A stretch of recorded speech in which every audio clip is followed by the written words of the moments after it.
Hello students, welcome in this video. और ये है आपका एक न्यू चैप्टर नंबर 13 व्याकरणम। तो हम यहाँ पे संस्कृत व्याकरण के बारे में थोड़ा जानेंगे। आइए, शब्द रूप। तो संस्कृत में कुछ शब्द होते हैं जिनको जो विभक्ति के अकॉर्डिंग चलते हैं। संस्कृत में जो शब्द होते हैं वो किसके अकॉर्डिंग चलते हैं? विभक्ति के अकॉर्डिंग चलते हैं।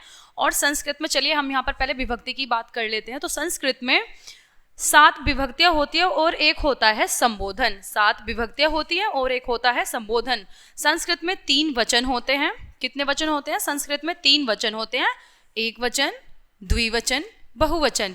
और यहाँ पर एक वचन का अर्थ होगा जहाँ पर बात किसी एक की जा रही हो, और द्विवचन का अर्थ होगा जहाँ पर बात किन्हीं 2 चीज़ों की हो रही हो, और बहुवचन जहाँ पर बात 1 या 2 से ज़्यादा के बारे में की जा रही हो।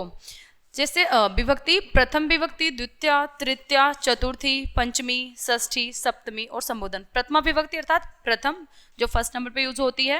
तो संस्कृत में जो कारक होते हैं उनके अकॉर्डिंग विभक्तियां चलती हैं। ठीक है, कारक शब्द ही मतलब विभक्ति होती है। जो कारक होते हैं वही विभक्ति होती हैं। तो प्रथम कारक हमारा क्या है? कर्ता। प्रथम कारक है कर्ता। और सेकंड नंबर पे कौन सा कारक आता है? सेकंड नंबर पे होता है कर्म, कर्म कारक। एंड थर्ड आपका कौन सा होता है? थर्ड होता है करण कारक। फोर्थ होता है कर्ता, कर्म, करण। और फोर्थ कौन सा है आपका? संप्रदान। इसके लिए, इनको समझने के लिए हमें सबसे पहले कारक को, विभक्तियों को समझना बहुत ज्यादा जरूरी है। कर्ता, कर्म, करण, संप्रदान, और फिर आपका फोर्थ हो जाएगा अपादान। अपादान के बाद आता है फिर आपका षष्ठी पे जो होता है संबंध। षष्ठी विभक्ति जो बताती है किसी चीज का किसी से संबंध बताती है। तो षष्ठ हो जाएगा आपका जो संबंध कारक।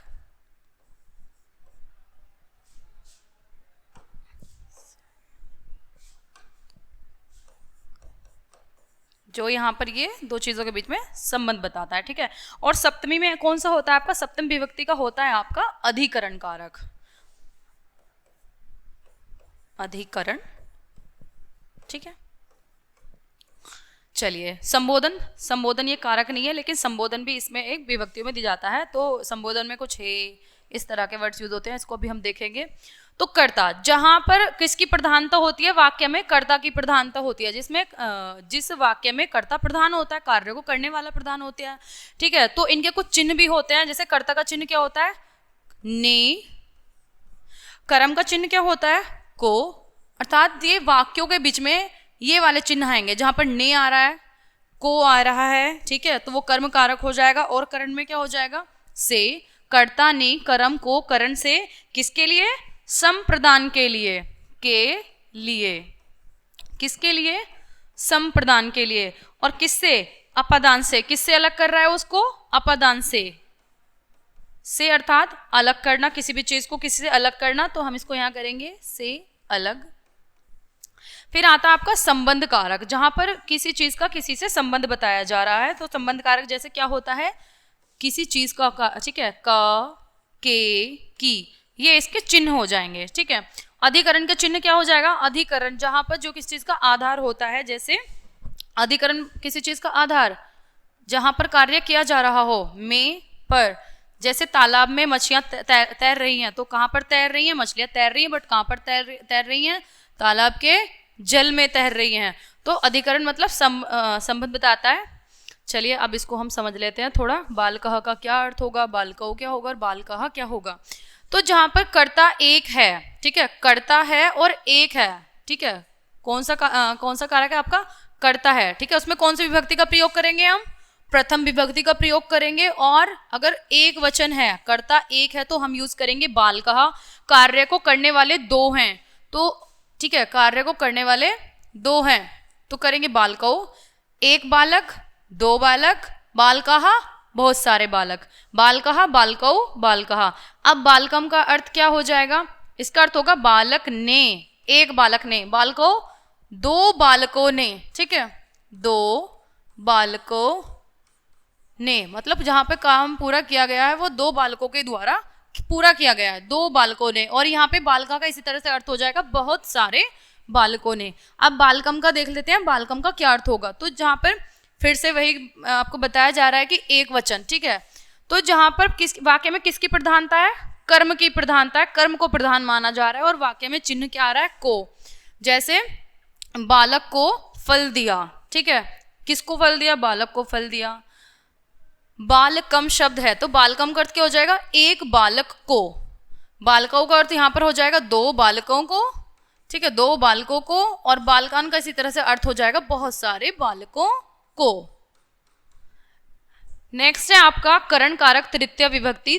करण कारक में तृतीय विभक्ति का प्रयोग किया जाता है, और करण कारक की तृतीय विभक्ति एक वचन क्या होगा, बालक शब्द का रूप क्या बनेगा, बालक शब्द का रूप बन जाएगा बालकेन, अर्थात बालक से, एक बालक से। यहां पर ध्यान देना है आपको, बालकेन का अर्थ होगा एक बालक से, बालकाभ्याम का अर्थ हो जाएगा यहाँ पर 2 बालकों से, ठीक है, 2 बालकों से।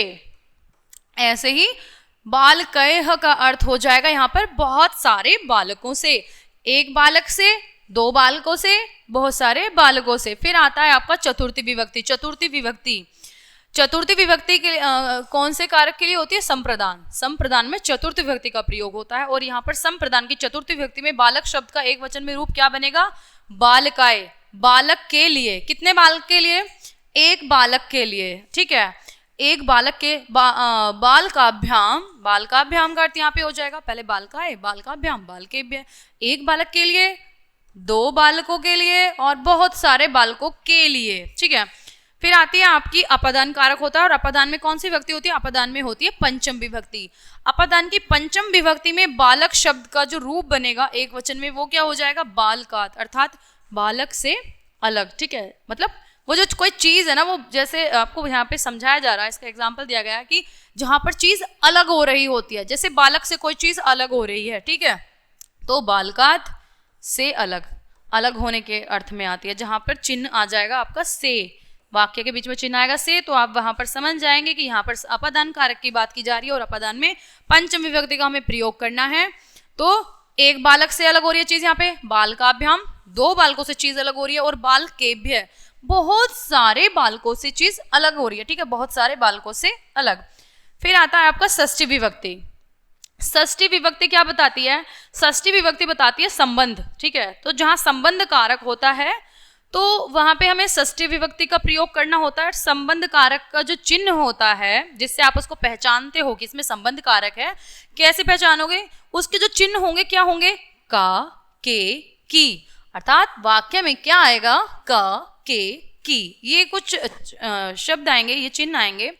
तो बालकस्य शब्द का जैसे यहाँ पर क्या अर्थ हो जाएगा, एक वचन में बालकस्य बालकयोः बालकानां, बालक का, कितने बालक का, बालकस्य कितने बालक का, एक बालक का, या फिर एक बालक के, या फिर एक बालक की, ठीक है।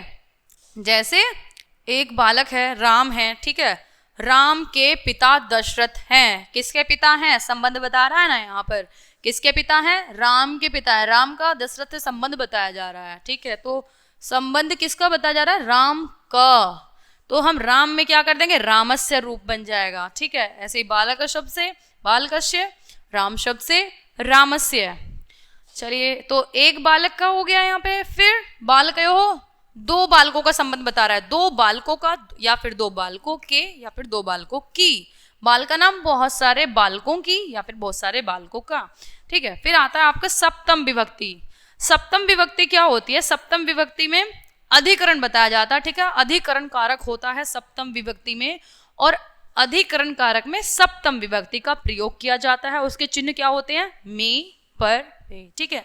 आधार, किसी चीज का आधार। जैसे आपको अभी बताया था कि मछलियां तैरती हैं, और मछलियां कहाँ पर तैरती हैं, मछलियां तालाब के जल में तैरती हैं। तो उसका आधार क्या है, मछली के तैरने का आधार क्या, तालाब भी नहीं है, तालाब के अंदर जो जल है ना वो तैर उसमें रही है, अगर जल ही नहीं होगा तो कैसे तैरेंगी, तो आधार क्या है, जल है। तो जहां पर इस ये वाले चिन्ह हो, में, पर, तो वहां पर होता है अधिकरण कारक, और उसमें हम प्रयोग करते हैं सप्तम विभक्ति का। जैसे बालके, बालके का अर्थ क्या हो जाएगा यहाँ पर, बालक में या बालक पर, बालकयोः 2 बालकों में, या फिर बाल, 2 बालकों पर, बालकेषु बहुत सारे हो गए हैं यहाँ पर बहुवचन में, ठीक है। तो इस तरह से हो जाएगा ये संबोधन। संबोधन 7 विभक्तियों से अतिरिक्त है एक, ठीक है, कारक में भी नहीं है और 7 विभक्तियों से एक अलग है संबोधन। जैसे इसका अर्थ होता है किसी को पुकारना, किसी का नाम लेकर किसी को पुकारना, ठीक है। जैसे हे बालक, हे एक बालक, ठीक है, हे बालकः, हे बालकः यानी कि अरे बालक, ठीक है। हे बालकौ 2 बालकों के लिए, अरे बालकों, ठीक है, अरे 2 बालकों, या हे 2 बालकों। हे बालकः अरे बालकों, जैसे हम बोलते हैं ना अरे बच्चों, हमने किसी को संबोधित किया, नेम लेकर नहीं, ऐसे ही बस, ठीक है। हे, जैसे हम राम को संबोधित करें, हे राम, हे रामो, ठीक है, 2 हो गए उसमें, फिर इसी तरह से ये शब्द बनते चले जाते हैं। और इसी प्रकार जैसे बालक शब्द का रूप चला है ना, बालकः, बालकौ, बालकाः, लास्ट वाला आप ये देखेंगे विसर्ग, ये मात्रा है, लास्ट वाले जो आपके वर्ड हैं आप इनको देखेंगे तो इसी तरह से क्या होगा, बालक शब्द चेंज हो जाएगा, श्याम शब्द के भी इसी तरह से रूप चलेंगे, राम शब्द के भी इसी तरह से चलेंगे, देव के भी, गज के, और अश्व, नृप, और भी ऐसे जिनका अंत ए पर होता है, ठीक है, अकारांत शब्द, और वो भी सिर्फ पुल्लिंग वर्ड, ठीक है। और जिनका अंत किस पर होता है, ए पर होता है। जैसे ए स्वर से अंत होने वाले शब्द क्या हैं, ए से अंत, जिन शब्दों का ए पर अंत होता है ना, वो क्या हो जाएंगे, वो हो जाएंगे आपके अकारांत पुल्लिंग शब्द, और वो भी पुल्लिंग शब्द, स्त्रीलिंग नहीं, पुल्लिंग शब्द। जैसे श्यामः शब्द है, श्यामः को अगर हम वर्ण विच्छेद करेंगे तो किस पर अंत होगा, इसका अ पर होगा, जैसे बालकः था। तो इसी तरह से इनका रूप चलता है, श्यामः, श्यामौ, श्यामः, श्यामं, श्यामौ, श्यामान्, ठीक है। ऐसे ही श्यामीन, श्यामाभ्याम, श्यामभ्य, इसी तरह से इसका रूप चल जाएगा।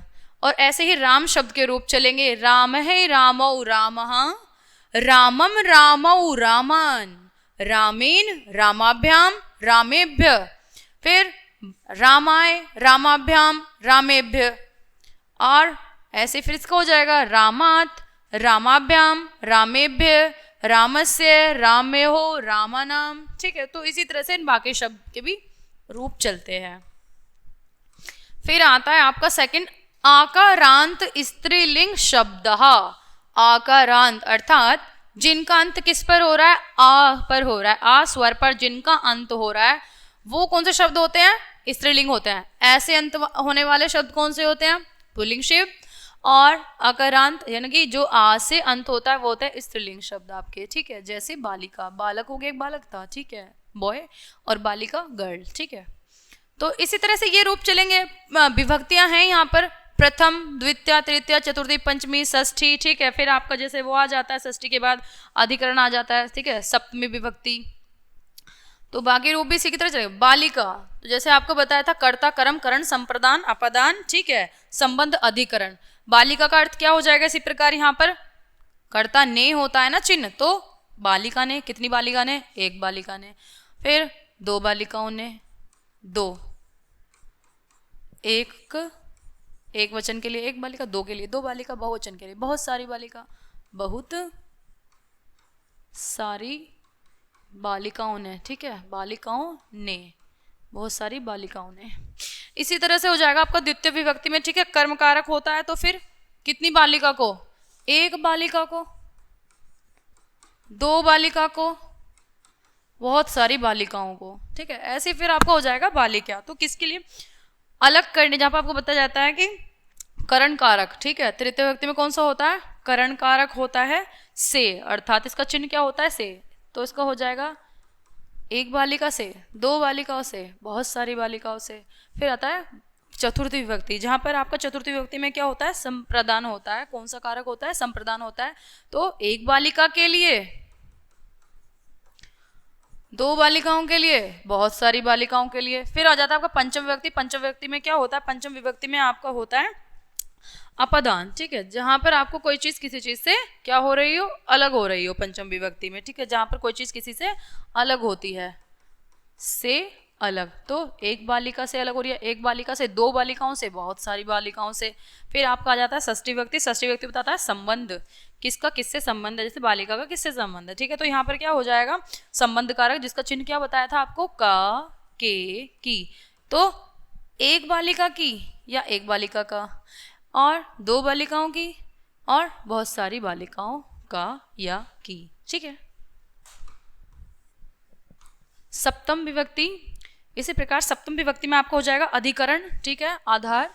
तो जैसे बालिका, ठीक है, बालिकायाम, बालिकायाम का यहाँ पर क्या अर्थ हो जाएगा, जहाँ पर आपको बताया जाता अधिकरण अर्थात में या पर, तो एक बालिका में या एक बालिका पर, ठीक है। फिर ऐसी दो बालिका में या बहुत सारी बालिकाओं में, फिर बालिकासु, ठीक है, बालिकायाम, बालिकयोः, बालिकासु।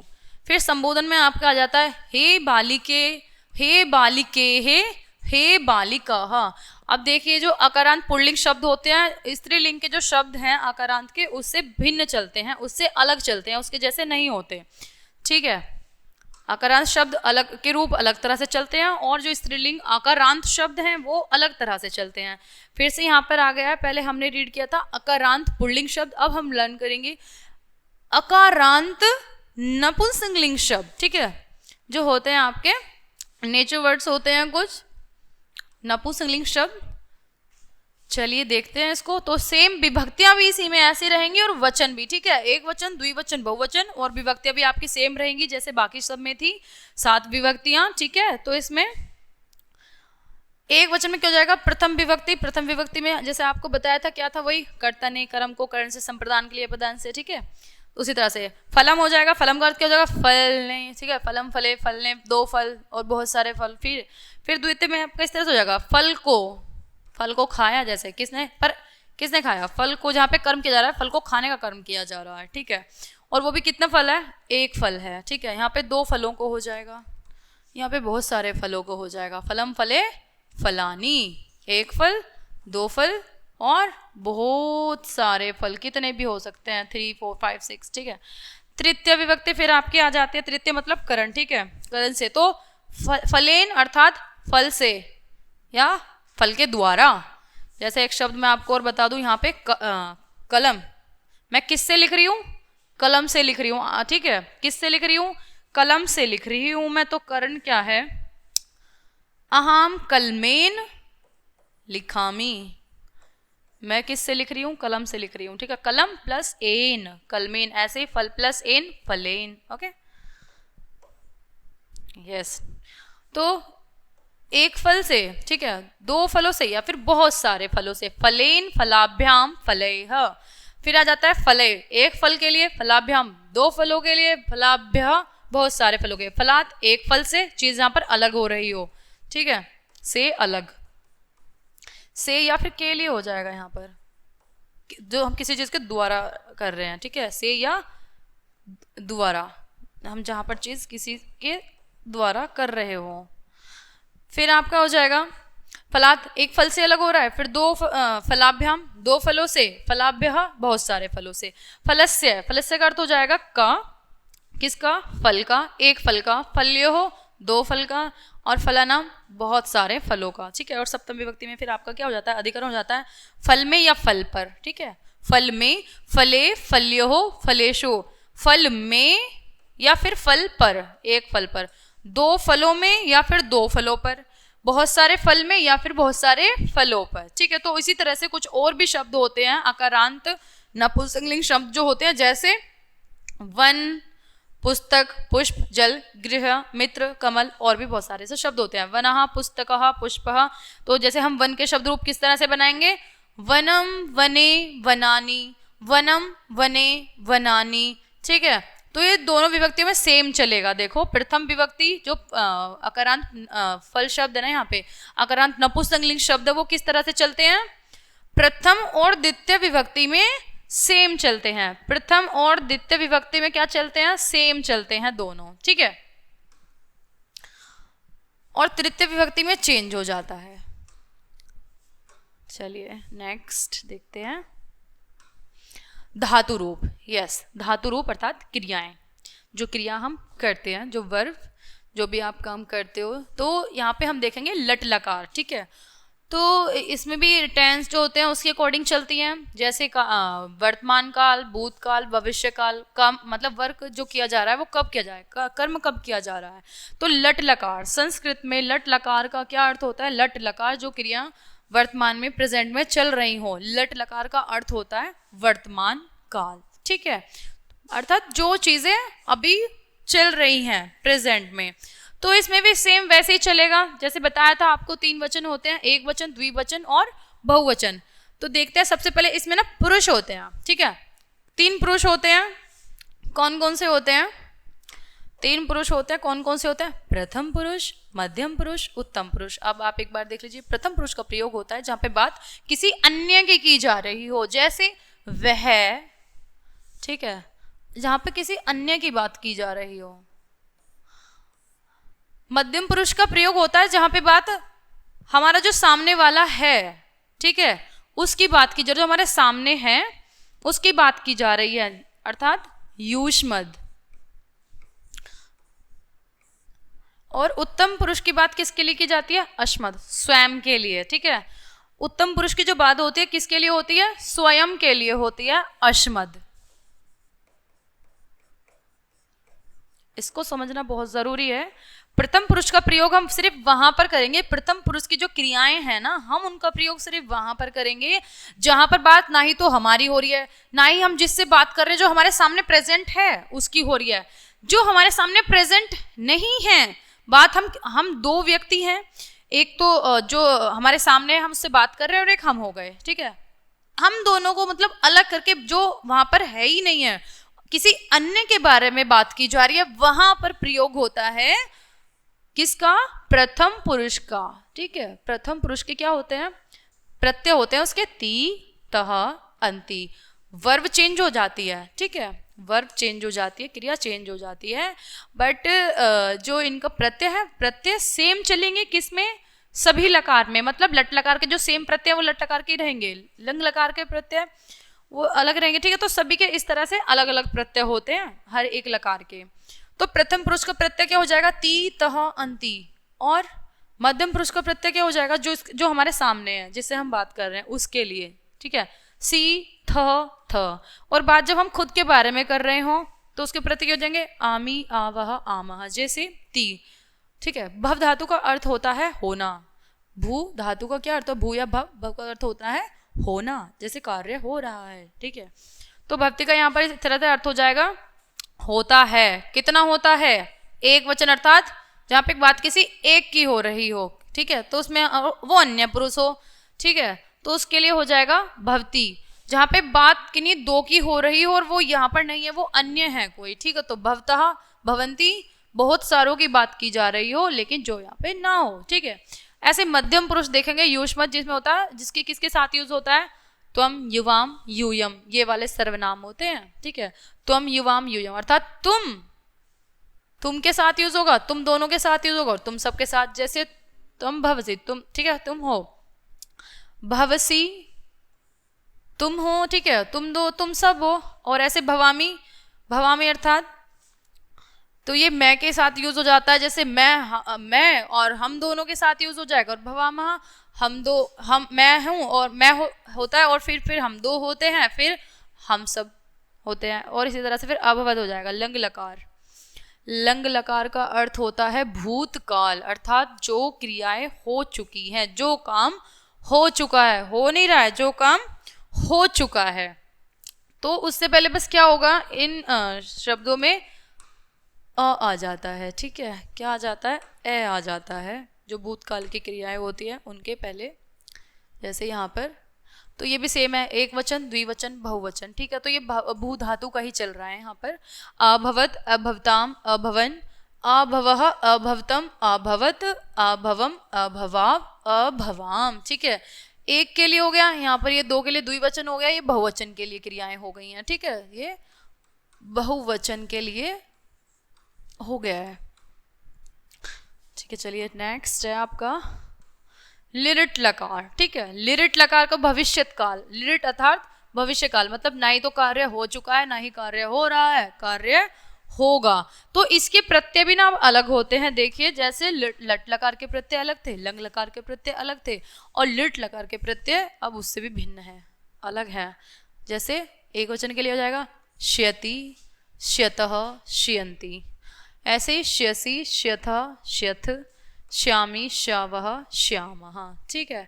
तो प्रथम पुरुष, मध्यम पुरुष और उत्तम पुरुष, जैसे बात किसी अन्य के बारे में हो रही हो, यहाँ पर बात जो हमारे सामने है उसके बारे में हो रही हो, या फिर ये जो बात हम अब स्वयं के बारे में कर रहे हो। ठीक है। इसी तरह से आपका नेक्स्ट है गम धातु। गम धातु का अर्थ होता है गम या गच्छ। ठीक है। गम भी होता है और इस गच्छ भी होता है। गम या गच्छ धातु, एक ही अर्थ इन दोनों का एक ही होता है, जाना। ठीक है। तो इसी तरह प्रथम पुरुष, मध्यम पुरुष, उत्तम पुरुष, एक वचन, द्विवचन, बहुवचन एक के लिए यूज हो जाएगा यहाँ पर। जैसे गच्छति, गच्छ धातु का अर्थ होता है जाना। ठीक है। तो गच्छति का अर्थ रूप यहाँ पे क्या हो जाएगा, कौन जाता है, वह जाता है, मतलब कोई अन्य व्यक्ति जा रहा है और कोई एक जा रहा है। जैसे मैं आपको बोलती हूँ कि वह जाता है, प्रत्यय देखिएगा आप सेम है, जैसे भव धातु के साथ में थे, ती तहांति, सी था, थ, आमी, आवह, आमा, प्रत्यय सेम रहेंगे, धातु चेंज हो जाएगी, बट किस में, सिर्फ लिट लकार, सॉरी लट लकार में। ठीक है। वर्तमान काल वाली में। गज धातु का अर्थ हो गया जाना। तो एक जाता है, दो जाते हैं, बहुत सारे जाते हैं। गच्छसि का यहाँ पर अर्थ हो जाएगा एक जाता है। ठीक है। तुम जाते हो यानी एक जाता है, और तुम दो जातों के लिए हो जाएगा गच्छता। तुम बहुत सारे जाते हो, तुम सभी जाते हो तो गच्छत हो जाएगा। ऐसे गच्छामि, जाता हूं, दो जाते हैं, हम दो जाते हैं, अर्थात गच्छामा हम सब जाते हैं। ठीक है। बहुवचन में। नेक्स्ट है आपका लंग लकार भूतकाल, अर्थात लंग लकार अर्थात भूतकाल। ठीक है। तो जैसे भव धातु का था ऐसे ये है, इसमें भी तीन पुरुष ही होते हैं, प्रथम, मध्यम, उत्तम। तो एक वचन, द्विवचन, जैसे एक वचन एक के लिए यूज होगा, जहाँ पे बात दो की हो तो द्विवचन, और बहुत सारों की बात हो रही हो तो फिर बहुवचन का प्रयोग हो जाएगा। आगच्छत, गया था, वह गया था। ठीक है। और अगच्छता, दो गए। ठीक है। जा चुके हैं, मतलब वो दो गए, वो सब गए। अगच्छन अर्थात वो सब गए। आगच्छः, तुम गए, और अगच्छतम किसके साथ हो जाएगा, तुम के साथ। ठीक है। जहाँ पे हम बात तुम दो की कर रहे हो, तुम दोनों गए, जैसे तुम दोनों गए, हमने किसको कहा, तो उसके लिए क्रिया में क्या यूज करेंगे, जाने के लिए अगच्छतम हो जाएगा। अगच्छत हो जाएगा तुम सभी गए। जहाँ पर तुम सभी जा रहे हो वहां पे गए, तुम सभी जा रहे हो के लिए क्या यूज हो जाएगा, आगच्छद। आगच्छम, आगच्छावह, आगच्छामः। तो यहाँ पर इसी प्रकार हो जाएगा इसका कि मैं जा रहा हूँ अकेला, मैं गया था। ठीक है। मैं गया था, तो गया था, मैं गया था, तो हो गया गच्छम। और हम दो गए थे, कौन गए थे, हम दोनों गए, तो अगच्छा हो जाएगा, अगच्छावह। और हम सभी गए थे तो जाएगा अगच्छामः। ठीक है। ऐसे ही आपका फिर नेक्स्ट है लिट लकार अर्थात भविष्य काल के लिए। तो यहाँ पर हमने तीन लकारों की बात की है। ठीक है। अब लास्ट में फिर से आपका ये आ गया लिट लकार भविष्यत काल। ठीक है। तो बट ये शब्द कौन सा है, गम धातु का चल रहा है यहाँ पर, लिट लकार गम धातु। यस। प्रथम पुरुष, मध्यम पुरुष, उत्तम पुरुष। इसी तरह प्रथम पुरुष का हमने प्रयोग किसके लिए किया है, अन्यों के लिए। मध्यम पुरुष का प्रयोग होता है जो हमारे सामने से जो प्रेजेंट है जिससे हम बात कर रहे हैं उसके लिए, और उत्तम पुरुष का प्रयोग हो जाएगा किसके, हमारे स्वयं के लिए। ऐसे गमिष्यति। ठीक है। जाओगे, तुम जाओगे, नहीं वो वह जाएगा। ठीक है। सॉरी, प्रथम पुरुष होगा किसी अन्य के लिए कि वह जाएगा, वह दो जाएंगे, वह सब जाएंगे के साथ यूज हो जाएगा। गमिष्यसि, गमिष्यतः, गमिष्यत। तो तुम जाओगे या तुम दोनों जाओगे, और यहाँ पे ऐसे ही तुम सब जाओगे। और गमिष्यामि, गमिष्यावः, गमिष्यामः।